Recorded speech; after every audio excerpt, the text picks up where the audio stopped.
বাংলাদেশের সংখ্যালঘু এবং অন্য অন্য যারা নাকি বাংলাদেশে অন্য ধর্মাবলম্বী রয়েছে, তাদের মন্দির, তাদের গির্জা এবং তাদের জান মাল ইজ্জতের হেফাজতের জন্য তোমরা পাহারা দিয়েছ, তোমরা স্বতঃস্ফূর্ত তাদের পাশে থেকে তাদের জান মাল ইজ্জতের নিরাপত্তার দায়িত্ব পালন করেছ।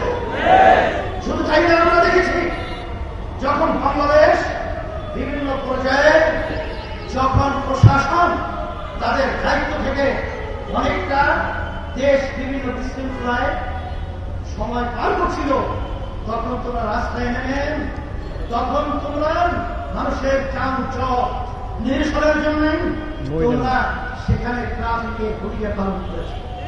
আমরা দেখেছি যখন তোমরা আগুন ছেলেরা কাটলাচ্ছে রাস্তায়, তখন তোমরা তাদের পাশে গিয়ে তাদের সহযোগিতায় কাজ করেছ। আমরা দেখেছি বন্যার্থক যখন নাকি ভারত থেকে বাড়ি ছেড়ে আমাদেরকে না জানিয়ে আন্তর্জাতিক আইন লঙ্ঘন করে আমাদের দেশকে ঘুরিয়ে দেওয়ার জন্য ষড়যন্ত্র করেছিল, তখন তোমাদের সেখানে স্বতঃস্ফূর্ত স্বেচ্ছাসেবক এবং সাথে সাথে তাদের অন্য বস্ত্র তাদেরকে বিভিন্ন চিকিৎসার ব্যবস্থা তোমরা করেছিল। আমরা তোমাদেরকে ধন্যবাদ জানাই, আর সাথে সাথে তোমাদেরকে আহ্বান করছি, আসো এ দেশ যদি সুন্দর একটা সুন্দর দেশ করতে হয়, তোমরা দেখেছ ছাত্রদের সম্মান এই বাংলাদেশকে জালিম সরকারকে, খুনি সরকারকে উৎখাত করার সংগ্রামের জেলা করে আমাদের এক দায়িত্ব শুরু করেছিলেন যে সব রাজনৈতিক দল একাকৃত হয়েও এই সরকারের বলতে গেলে এক কোণারও লাগাতে পারে না।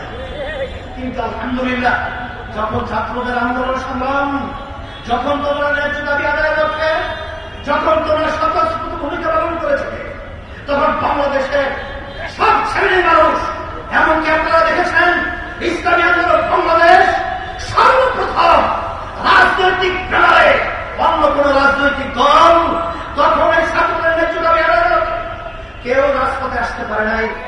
ইসলামী আন্দোলন বাংলাদেশ তার সমস্ত সহযোগী সংগঠন আমাদের জানমাল কুরবান করে ন্যায্য অধিকার বর্তমানের পক্ষে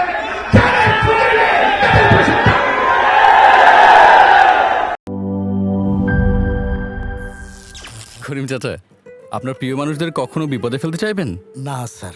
তাহলে আমাদের বিপদে রাখা কি ঠিক হচ্ছে? এজন্যই বিজলি কেবলস সবচেয়ে ভালো ও নিরাপদ। ফ্লেম রিটার্ডেন্ট পিভিসি দিয়ে তৈরি বিজলি কেবলস, নিরাপদ আজীবন।